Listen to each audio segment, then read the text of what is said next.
আসসালামু আলাইকুম রহমতুল্লাহ। আমার আদরের কন্যার জন্য আদরের খাসি কিনেছিলাম আকিকা করার জন্য। যদিও যে জিনিস আমার না সেটা চাইলে পাবো না আমি, যার জিনিস আল্লাহ তিনি নিয়ে চলে গেছেন। কিন্তু আমার কন্যা ভূমিষ্ঠ হওয়ার আগেই আমি খাসি কিনেছিলাম। আমি আমার ভাইরা যে দেখতে পাচ্ছেন, এটা ভাইরা, আমরা যে খাসি কিনেছিলাম মেয়ের আকিকা করার জন্য। আলহামদুলিল্লাহ 7 দিনের দিনে গত সোমবারে সেটা আকিকা করেছি। দোয়া করবেন আমার কন্যার জন্য, আল্লাহ যেন তাকে আমাদের জন্য জান্নাতের জুরিয়া হিসেবে কবুল আর মঞ্জুর করে। আমার 2 কন্যাকেই যেন আল্লাহ রাব্বুল আলামিন ইব্রাহিম আলাইহিস সালামের কাছে লালন পালন করে জান্নাতে আমরা তাকে পাওয়ার আগ পর্যন্ত আল্লাহ রাব্বুল আলামিন যেন ওই 2 কন্যা আমাদের যেন কিয়ামতের ময়দানে চিনতে পেরে আল্লাহর কাছে সুপারিশ করে আমাদের যেন বিপদ মুসিবতের সময় যেন জান্নাত আমাদের নসিব হয়। আমিন।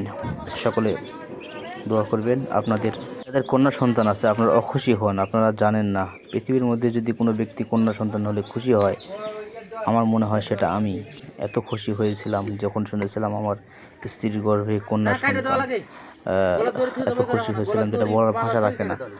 আকিকা করলাম আলহামদুলিল্লাহ, 3 ভাগে গরিবকে দিয়েছি, আত্মীয়কে খাইয়েছি বা দিয়েছি তাদের অংশ, বাদ বাকি অংশ দিয়ে ছোটোখাটো একটি সামান্য আত্মীয় স্বজনকে একটু অনুষ্ঠান করেছি, একবারে ছোটোখাটো ঘরোয়াভাবে। আলহামদুলিল্লাহ, দোয়া করি আল্লাহ রাব্বুল আলামিন দুনিয়াতে যত সন্তান আছে, পিতা আছে, সন্তানকে যেন হায়াত দেয়, সন্তানকে যেন দুনিয়াতে শ্রেষ্ঠ করে।